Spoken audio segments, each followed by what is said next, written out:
إذا فسدت البيئة فلا بد للإنسان أن يحتمي بعقله لينجو من الفساد. يحتمي بعقله ازاي يا أستاذ؟ تسمعني. عشنا ندور على الصح، قاطع ودن وماسك ايدي، رجولة وصف النقطة السودا اللي في كاريري. انا اديتكوا عالي بعد ما اكلتوا ايدي، وعشان ما كنتش عرس انا لوحدي اللي طلع ديني.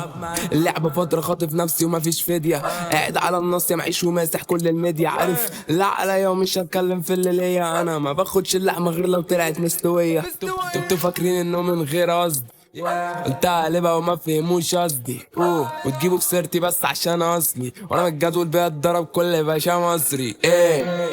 حط العلم على الحيط طاري، حط البلد في الحيط سوري، هطلع منكو على طار، جينا نغير النظام.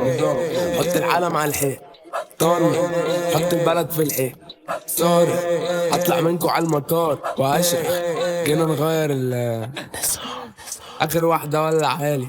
عشت في لعبة بس ليفل الصعب كان اجباري. اعمل حفلة ازود ناس ازود مالي، واعمل مغبى نسمع فيه انا واخواتي. فك من انا ماليش في نكش بيتش فك اوف، انا في وادي وانت في وادي ولسه افكاري في الدرج. ولا قطاتي ولا لجعت غير لصاحب الملك، عدي بالبرج طول مهابة ماشي في البرج.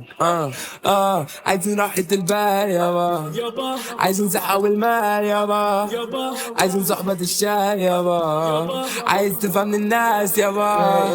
حط العلم على الحيط طاري، حط البلد في الحيط سوري، هطلع منكو على طار، جينا نغير النظام.